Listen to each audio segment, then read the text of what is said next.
हमारे साथी ने कहा 8 साल से डिप्टी लेबर कमिश्नर का पद खाली है, कोई लेबर इंस्पेक्टर नहीं है।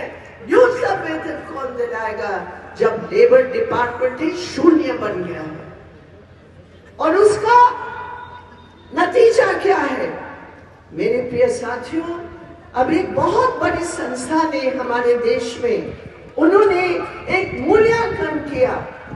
ये सिर्फ अडानी ने, अंबानी ने, जितने भी बड़े कॉर्पोरेट घराने हैं, उन्होंने एक आकलन किया। उनका मुनाफा पिछले 10 साल में और विशेषकर पिछले 5 साल में 4 गुना ज्यादा बढ़ गया। याद रखो, इस बीच में कोविड भी आया। कोविड में हिंदुस्तान भर के मजदूर किसान भूखे मर रहे थे। उस समय इस मोदी सरकार की नीति के चलते जो बड़े उद्योगपति हैं, जो बड़े कॉर्पोरेट घराने हैं, उनका मुनाफा 4 गुना बढ़ा, जबकि मजदूरों का वेतन में कोई बढ़ोतरी नहीं हुई। और कुछ कुछ इलाके में मजदूरों का जो वेतन का मूल्य है वो घटा है। ये कोई प्राकृतिक चीज नहीं है, ये नीतियों की संबंध। और इसीलिए हमारी पार्टी ने कहा ये मोदी सरकार बड़े पूंजीपतियों की सरकार है। ये मोदी सरकार कॉर्पोरेट घरानों की प्रतिनिधित्व करने वाले ये मोदी सरकार है। जब हम संविधान बचाव की बात करते हैं और दूसरी तरफ देश के तमाम संसाधन कुछ ही उद्योगपतियों के हाथ में सौंपते हैं, तो ये भी संविधान के ऊपर हमला है।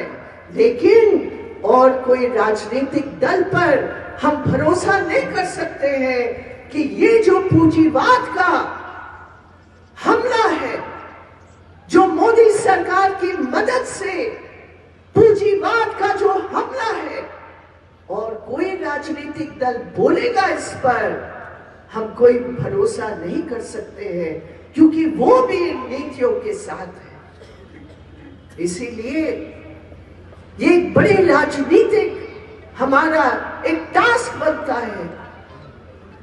सांप्रदायिकता के खिलाफ हमारी लड़ाई, हमें गर्व है हमारी हनुमानगढ़ पार्टी पर। हमें पता चला कि यहां 1 साल पहले जब माइनॉरिटीज के अंदर दहशत फैलाकर हमला करने का प्रयास किया, हमें गर्व है। उस समय कॉमरेड रघुवीर हमारे सचिव थे। हमें गर्व है हमारे यहाँ की पार्टी पर कि एक साथ मिलकर उस हमला के विरोध में वो खड़े रहे। और ये आरएसएस संघी परिवारों का हमला का मुकाबला करने वाला और कोई नहीं था, ये लाल झंडा था। हमें गर्व है इस बात की।